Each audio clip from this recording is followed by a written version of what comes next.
كذي تريتيات إيه إسا وجين هجم تيتن أكملت والفوتري هجم وجين تورتا منا تكوكيت جيا سديتو لينتوري أوكي قاب درا هذا ما فبتو نكاي سنيغوري مو نكاي إيمو كان هادو ما فباتو كانوا غودي ماتما أوكي باتي سدي ولين تورتني أكا باتي سدي تي ولون أجرّيو يجوا إلمو إذا وفي نيجان أرجيو أرجع أرجيو بيكو غافتا قديمتو غراتي سيجوم بيكو أيه غلطو dhageettan ka ustaada isinillee dhageettanii sultaan alkayrillee as keessa jira hiriyoonni isallee warri akka heydar faa warri akka ahmad faa namoonni itti dhiyaattanii fi anillee dhageenne sultaanii kiyyaa maali rakkoon kee baatii saddeeti qofa wajjin jiraattanii haadha manaa keetiin adda si baasee finfinne masan keessatti osoo nama kamii oluu humna qabdu osoo nama kamii oluu iyyuu miskiina gargaartu osoo kakaaba rabbi jala dhaquu dhaabateeyyuu birri keetiin geessitu rakkoon kana hunda si godhee ilmoo kee arguu si dhogge haadha manaa kee baatii saddeet qofatti addaan si baase balbala jalatti konkolaataan si buusee irraa si fageesse maa'in. حياه السلام عليكم ورحمة الله وبركاته قالتوما الفاد داوند كيسانو أكما علمنا ما ربي بدء ميديا كان رتي ولدت في ده إسافاجو جرولة كاليسة إسكالو جرولة ولدت إيسة أكاسو مهير اللي ولدت نفيد ده غافة جالكابا ولد دفنو أني إيمو مالي كجتن اللي والله بالله يسلك كيرا إيمو كابو الحمد لله نمون ندو إسلي جت مرا دوام بافتو زمانا كنا إيمو لين هذا أبادو برتيتا لا أني نما إيمو رت اللي كراسسو متي إيمو ما يون كابو application imo sanu silki ki ranjiru wallahi billah anamni dagaw fi warra sheekoti imo jani wa no arabsani fi asuman ergada mucattin qulqulleeti te gora keessa jirtan eshi dubata sirnumani wal argine guyya itti aanu akkuma nama tokko wala janajana wala jinni len injiru sanillen hawbada takka bilbile fi mbeku wal argine sita natata eye agas gafa nikah qofa ayne rabbi walinu fi de gallen hatu ammo mucayyotana nama hamtullee miti ani media irratti illee maqaa isii balleessuun barbaadu haadha qaba obboleettii qaba yookiin isirra arraba qaba yookiin isirra nama biratti of jaalachiisuuf jecha wanni hamtu isirra kaa'ullee jiru haa ta'u gaafa fuudhee galuun irraa nama dhukkubsattuu turte ni beekan maatillee yeroo dhukkubsattuu isiniin jedhu kana nama akka nama sihiriin itti dalagamee falfalli wanti garagaraa itti dalagame maatiin rakkoo akkanaa qabdii duraan jennaan ni qabdii naan jedhan yaala isiif barbaachisu mana yaalaa geessee mana aadaa geessee even finfinnee keessaa bahee hanga adaamatitti ni beeytisillee waan rabbillee argu anis argu yaala isii yoo xiqqaate ji'a 3 ol waliin dadhabee namni shahara al-asalii miti shahara al-azaabin dhandhamee jecha dhugaa garatu dhugaa kanaaf erga isiin fayyitee jette wanti hin fayyine tokko jira amalli fayyuu hin danda'u akhlaaqni fayyuu hin danda'u akkasuma mu'amalaan nama waliin jireenyi waan namaaf bitan osoo hin ta'in yookiin yaalan marfeen namaa kennanii miti san bultii haadha fi abbaa waliin jiru qofatu beeka maatii waliin jiraatee arge qofatu beeka kana arguuf deemu qofatu beeka san ani akka itti dabarsellee dabarse ji'a 8 akka itti waliin turre jechuu yoo xiqqaate ji'a 3 ol dhukkubsatte akira rabbi fayyise wanni hin fayyine amaloonni tokko wal dhabbiin numa jira hin beeytanii sin kana waan miidiyaa irratti haasanii miti waan ta'eef achi baase filannoo isii godhe hin gorse obboleettii kiyya anaaf ati haadha mana kiyya anaaf ati haadha kiyya anaaf ani abbaa keeti obboleessa keeti waa hunda keeti har'a abbaaf haatiif obboleessi keellee ana jedhe kuno gaafadha gorse oduu namaa dhageette jiruu keettu bada bultii har'a addaan si baasan kana bor itti seenuuf ta'a seenan nadaamadha laal akka ani bar amma arraba mi'aa fi isinitti himaan jiru akka isinii galuufi jedheeni gorse yeroo gorsu kana obboleettii itti yaame gorsite isiin amma asirra haasoftutu mataan isii dhuftee gorsite akkasuma obboleettiin birallee jirti gorsitee bira kaayee mee yoo wayyuu itti dhagaame jedhee yeroo hedduu waan hin gala jettuuf jecha achi abbeeralleen dhufee gorsee dadhabee akkasuma abbattillee bilbilee gorsee namni hundi gorsee akhira waan godhu dhabee mucayyoon tun na harkatti uf ajjeeftee daa'imallee ta'uu mala waa hedduu namni illee itti fakkeessuu mala jedhee fuudhee osoo mana isii osoo anka baakkabu naamusaan osoo isiin zollumin osoo isiin miidhin namni walitti bu'uu nima jira yeroo namarra tarte waanlee namaan jechuun nama jira suni caadi jechuun akka nama ani caccabsee gaggabsee yookiin dararee azaaba keessa isii galcheetitti ilaaluun qabdan obboleeyyan kiyya akhiraa fuudhee galu malee naan jette taa'i jedheen guyyaa lama moo sadi kadhee guyyaa sadaffaa irratti wallaahi rabbi quraana buuse kadhee fuudhee manaan gahee ofin ajjeesin jedhe hattan abbatti dawwalee galu malee jette yenna maal galti kun haa dhagaane waraabaa fi sagalee kana biraan gahe maal galti dhuftee na bira mana kiyya galtee laga sanitti isii darbanaan jedhe abboo makiinaa jalaa aseentii yoo barbaadu jedhe inki jibaara jecha kiyyaaf dhiifama garuu inki jibaara waan takka abbaa kiyyatti illee him obboleetti kiyyattis abbeeraa kiyyattis hin himne. Astaghfirullah wa atuubu ilayh. Hinki jibini dhiisi amma asirra waliin lollu duraanuu wal lolli hingaa. Khalaas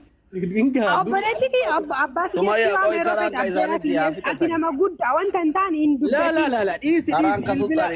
wallahi billahi bilbila na asee dhuftee jirti obboleettiin isii abbeeran isii dhufee jira manatti gorsanii jira obboleettii waliin itti hima abbaa barbaadanitti. Fida isaan ani immoo miidiyaa kanarra dhufee haasa'uun barbaadu asli kabaje keetiif Ahmad Bosona Baale wasarrii'uu nabe maal narraa qaba Ahmad Bosona Baale isatu muudhe isa mujrima hin beeka duraan yoo nabeetti ana beeyta malee maalummaa kiyya baagiraawundi kiyya hin beeku Ahmad Bosona Baale guyyaa takka moo lama waliin deeme wallaahi billaa isan beeku waliin nyaadhee dhugee guyyaa takka moo lama sani achi wanni inni asirratti fakkeessu hin kijiba uma takka narraa hin qabu maa namni guddaan hagana goo kijibu of fakkeessu kalee waan naan jedhe laal aslii dhagayi viidiyoo kana waraaba kalee waan inni naan jedhe achi dhaqee jara bira akkamii akkana godha akkamii obboleettii nama akkana godha jedha ana bira dhufee maal jedha galgala gasteetti bar mucaan kun hojiirra waan jiruuf hojii kana harkatti balleessuuf ta'an seeyyuu se'een jedhee miidiyaa irratti immoo afaan lama haasa innuma namni guddaan hagana gahu dhiisa walaa Ahmad illee narraa dhiisa ولا نما برالله ديسا ولا هيدر اللي سي دبتا ديسا ولا أبازر اللي سي دبتا ديسا خلاص أنا موج أتيتنا فوري كباجان أكن دون أكن جلت ميدان فوري قلتي نانتاني ولينتاني إيه قلتي نكاح يصير رابوس نكايني أك شريعات بابر بعدنيهما رسالة انتهى بريستة على هيو إرجتة أفهم جتني جارتي غرا قبل رانا كان نبوا أوسط نبوا نكايني تطلق دو جتنا قاف يسين ديت إداني سي دومته أكو مجزء نكاحن قبله الطلاق إدّا إيجاتو طوري لغو إسي إيجاتو بكسن غاف إتين ديتر الرابو إسين حرام عليا إسين أنا رتي حرام هذا متي إيه واتوكو كيس نجرو بيد علمتي وانت نماري نركزها تردرين بو يدتني أنا سيركيسة أصلي أنا سيركيسة أنا شيخ وما قرآن في حديث نقرأ توكو مغرغرة غافا كيساني الله سبحانه كامبو إيه غافا درية نموتو والهيتو إدّام باتي سدي أفرقا وقانو تددبسا والتمال نغرغرة أمان نغرغرة كمنا سنما سيغافتي سنما أكسي إنجر غافت أنا مو وان سيدي نغافت كبيكو سيدي بسا كم بين إنجنما برا غافت سوني أكسي بوسي نكا إسين أمنا رتي حرام ولو ما قالتي أچبود إيغا دائم تيس غافت على دي سولين دها جرتنا جينا همان هاي ربي نغا ناي كجري دعاي قد إفي بريالا إسي برباجي سو إرغي أكسي أسي اللي غرغارا جر ريسيتين جي أكنا دورا غافا دغدم جا ارغم جراو برباد استاذ لما الله تو كان او ذين غرا قبل يتني مي ilmo idin gara qabdu gide nam abba manato khara manata lake ilmo gara sun kaynut kama kiya mali ilmo maramare kese ilmi kiya odo hayti te sallama idin ngene talaku kana ma sheikha jinni badu wangara walitti aran ilmo mawalin bu e gafa ilmi bu e na ile wal magadi bu e sheekha gaafannaa sheek Hamza waan isaa jiran kana dhageettani daliila nu godha yoo barbaadan ammallee kun xallaqtu afacha kenni amma isinimi Ustaaz Hamzaadha gaafin kun tokkoffaa Ustaaz Hamza yeroo baay'ee isinii fi sheekota hedduurraallee akka dhaga'utti ni kenni aaren hin bu'uu jettan taakka lammata jaartii takka abbaan manaa gizee gadhiisu haga baatii sadii I think natti fakkaata moo baatii wayii turaa yoo gaabbiin fa'aa jiraatanii akkasitti bu'aa jettan. Amma sulxaanin kenna miirumaan warratti geessee xallaqtu inni biraa deeme ni kenni bu'ee jedhaara aariin. Waan kana shari'aa wal bira qabaa laalaa tokkoffaa intalli tunillee andar ejjidha. Amma nuti akka sabaatti akka obbolmaa dubbanne malee osoo akka seeratti biyya faranjii fa'aa jiraate yakka kun yakka waggaa 20 umrii guutuu hidhamuun mala. As gaddidoo madfar jedhama kun amma maaliif ilmoo waggaa 18 gadi waan isin jaalattan san irraa fudhatanii ilmoo itti dhalchanii ammallee ilmoo wajjin rakkisuun akka seera faranjiitti akka amantiitti deemna nuti amma akka aadaa Oromooti fi akka amantiitti deemna. Ni kenni aariidhaan buusan kun isaayyuu namni waa beeku aariidhaan buusu kun hitta yaamee akkami nuu laala sheeticha dabarsine kama manguddummaa namni aare garma ofii fedhutti kataalii rabbi ani yeroo sanitti asirreessitu fatwaan hin bada waan ta'eef amma wanni tare ani wanni jedheef gizee sanitti irraa ni hiikne turee haa tasgabbooftu jedhee eegee jijjiiramti har'a wayyaa qabdi jedhee miseejjiin na rakkiftee arrabaan narra deemte waan namni ammallee ofiin hin haasoftu mucayyoon tun daa'ima. Maal isin eessatti eeydan kun ilmoo ofiitu argeen beekuu diimaa gurraachaa jedhaa jirtu mucattiin isinatti argitanii beeytan isin ilmoo keessan kana. Bilbilaan wal quba qabna. Bilbilaan wal quba qabna. Argitanii beeytanii mire. Wal dubbisna sii galee kanaaf ani gizee sanitti jarjira sanitti aarii sanillee xallaqtu hin jenneen akka eega aarii keessaa bahe eega miira keessaa bahe ol qabee gaqqabe gallaalee ammallee haadhi duniyaa boru akiraan sobiin sulxaanii kiyya wallaa ani mucattillee hin beekuu si beeka malee garuu la ani maal soba asli ani sobu abadan wallahi sobu maa namni na nyaachisullee sheeka dubbii tana walitti araarte amma carraa sheekani bakka dubbii dara karakkoon hin jiru yeroo qarshii barbaadu qofa ka dubbisu arrabsee illee kalaas sumayya qoy sheeka dubbii tana wali araarsaa dubbii sulxaan jedhu kana walitti araarsaanu fatwa fatwa itti jalqaba irratti Muhammad sallallahu alaihi wasallam yeroo tokko Sumayya charge rakaa irraan fagaatee maabiraatiin bakka hin jiru rakkoo yoo chaarjiin si cufellee rakkoon qabu akka ta'e irraa si fuuna isheetti gad hin dhiibnu rakkoon qabu dhageeffadhu gati hayyee أشي نبي محمد صلى الله عليه وسلم ثلاث جران والنسدي قوسان سالي رقادا رقان سالي رقا جران النكاح والطلاق والرجعة نمنتك قوسار مان هذا مناكي يهيك يوجد سيقول نكان الرابو يجرا قوسين جرا فاچهين جرا قلدين جرا ايسرا بويرا بوير توك لما فا قوسار مان أصلين فكينيا في انتلسا نومتوكو Nikasi godhan jira maharii qarshiin ganaa yoo jedhe qoosaadhumaan gurbaan qeebaltu jennaan allaka nikaan godhamee jira jaartii isaati harka qabatee fudhachuu danda'a jechuudha. Lama sadaffaan haadha manaa isaa kan hiikee jiru tokko raja'atu sideeffadhe yoo jedheen qoosaadhumaan deebiteeti jaartii isaati. Asirratti namni haadha manaa ofii dhiira biraatti heerumtee kaatu malee taatu jettanii yookaan qoyga haa xumuruuti. Haa xumuru. Ayaa daktari maa ifar fallakkiriidha. Galatoom. Yoo fakkeenyaaf namni tokko bakka tokko taa'ee sadiin siika jedhe sadanuu hin bu'a moo tokko ofa bu'a. Kan irratti khilaafa jira. Dhiirri tokko haadha manaa isaa yeroo tokkoon siika jedhe jennaan baatiin sadi osoo hin gahin rajaatu yoo jedhe jaartii isaatii deeffachuu hin danda'a. Yoo yeroo tokkoon hiike jechuudha. Yoo immoo yeroo lama deebi'ee hiike baatiin sadi osoo hin dhumin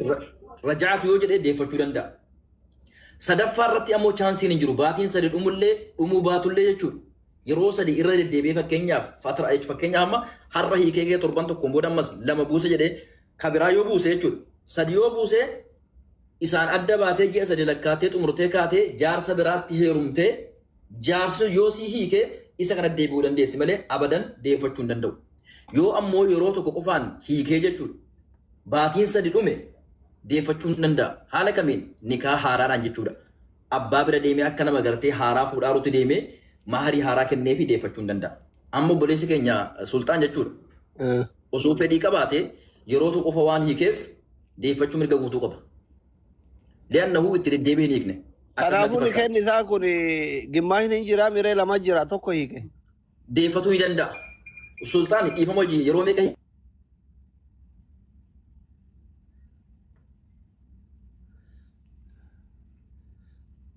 Eka gimaash era jira. Akka gaafa reedii san ta'e bara amma sultaan. Gimaash hin jiru asli anatuuf beekame bareedaa kiyyamee tasgabbaa of lakkoofsa tokko tuqaati waan isinin jedhu amma qaldillee yookiin Hamzaatillee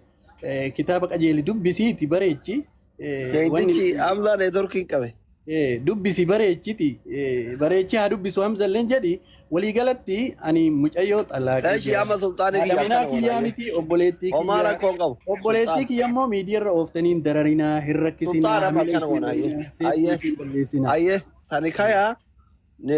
duraanillee namaan mari'attanii waliin fuune namallee mari'attanii waliin loonillee namallee mari'attanii waliin hin rakkoo miti yoo jaalalleen jiraanne giddii wanni wajji jiraatan hin jiru Hamzaa yoo jala kana jiraate nu deebisa amma ta wumaanitti ta namummaatti ta biyyoomaatti deebina mucattiin tuni intala biyyaatti intala islaamatti salaata haa salaattuu haa burreessitu san isin abbaa manaattu beekamalee nun beeynu akka mootu ilaalchi amma namoonni achi ilaalaa jirutti yoo akka jedhan waggaa 15 kana taate ganaa salaatuma waa'ima salaataa kana harkaan imaanaa islaamaa shuruuxa salaataa kanaa barsiisuu irratti eeguu maal waan barbaachisu reefuu itti wajjabaa jechuun sooma salaanni andar eejjidha ganaa nama barachuu barbaachisu kuni waajibni mucayyoo haadhan qabne ka abbaa bira hin jirre waajibni isinirra itti gaafatamaa isinumatu himalle akkasumanatti fakkaatalle haati manaa yoo hin salaanne itti gaafatamaan abbaa manaati natti fakkaata dogoggoruu baadha dhiifama isinirrallee beekee mittiin qaraanillee so amma mucattiin tuni bakka salaataaf karaa rabbiitirra diddaaf dhiisan sanillee hin geenne dhugaa dubbachuuf taanan jechuudha.